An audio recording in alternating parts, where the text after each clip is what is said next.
So last week we told you about the brutal beating of a 13-year-old white kid by 3 African-American teens on a school bus in Florida. On the 5, we've been calling for civil rights leaders and the president to speak publicly about the issue. We still haven't heard a word from Al Sharpton, President Obama, Eric Holder, or the NAACP, but over the weekend, the Reverend Jesse Jackson stepped up to the plate and said this. We're trying to make contact with the family of the kid because we should discourage people attacking people. What is black, white, white, black, black, black? People should stop attacking people. We must learn to live together respectfully in a civilized way. And it becomes black, white, white, black. It just makes matters worse. It does not make matters better. So, Bob, it took a while, but, you know, let's give credit where credit's due. The Reverend Jesse Jackson did step up and make a comment. Yeah, and he also, you know, he was in Africa during most of this, so he really did say, have been away.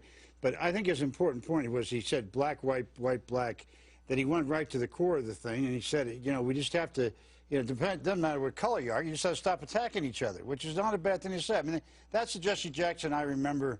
I've seen the good Jackson, I've seen the bad Jackson over the years, and I've seen him many times and talked to him many times, but this is where he's very good at doing things like this. I'm glad to see he did it. Any surprise we haven't heard from any of the other ones, Kimberly? Well, no, but I mean, you know, where's Al Sharpton, right? I mean, he certainly has a prominent role and position, especially in the wake of the Trayvon Martin case, and then, of course, with his position now in television and cable news. This is a time for him to show unbiased leadership and make a comment and discuss this if he is really interested in moving forward as a country to discuss these issues in a meaningful, non-sensational, and accurate way. Well, the reason why Al Sharpton hasn't come out yet is because he's waiting for it to be a hoax. Then he will come out and defend it because that's what he does. He's only attached himself to lies. One of the things we got to be careful is the tit-for-tat thing. One side will find a hate crime and then the other side will do the same. But this does raise a question that bullying is only a big deal if it is the majority over the minority. They will always use the powerful versus the powerless argument. Blacks have been persecuted for centuries. But that, to me, is an illusion of help. For the powerless are actually attacking the powerless more than anybody else. It's black against black crime that is really the issue here. So constantly turning this into a race thing doesn't help anybody, especially when you always point to race as the origin of everything. It doesn't cause any real solution. It's also true about whites. I mean, whites generally attack whites. Yeah, exactly. If you look at, so that's a good point. Dana, we contacted the Reverend Al Sharpton, did not respond. We contacted the Department of Justice, did not respond. The NAACP, Ben Jealous, did not respond. Cory Booker, because Bob mentioned Cory Booker earlier in the call, did not respond, but the White House did respond. They sent us some old talking points about bullying and school safety. Again, it's bullying, though. Did you know see my point? They changed it, yeah. They changed it. They turned it anyway. Well, I think that the White House was right to do that. I mean, I would have done the same thing in that position. But they are vulnerable in that when President Obama decides to comment on one local case, then he creates a firestorm. He has talked about bullying before, and in New Jersey, didn't they pass? Isn't there a big no bullying law in New Jersey? But I was thinking about something earlier. Do you remember the bus aide, the elderly woman, well, I shouldn't say elderly, but she was 65, retired, and she was the school bus aide, and she was being just ripped apart by those kids. Right. That was on every network television show.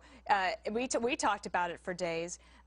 So that there is something to the powerful being the young, and you said something last week that made me think about it this weekend, actually. It was very thought-provoking, about older people being scared of the younger generation. And how powerful that becomes. And when we ask, why aren't the adults in the room? Why aren't they doing something? Why didn't the bus driver do something? But this is actually a drug crime, in my opinion, because it's reported that the kid who was beaten up, they tried to sell him drugs earlier. He told the administrators about it. The administrators then don't do anything to prevent this. Maybe they didn't think it was going to happen. I don't think anybody wants this kind of thing to happen. But drugs is at the heart of this. Take a listen to Alan West. He commented on Facebook. He said, "Who leaked the information provided in confidence by the victim about the black teens selling drugs?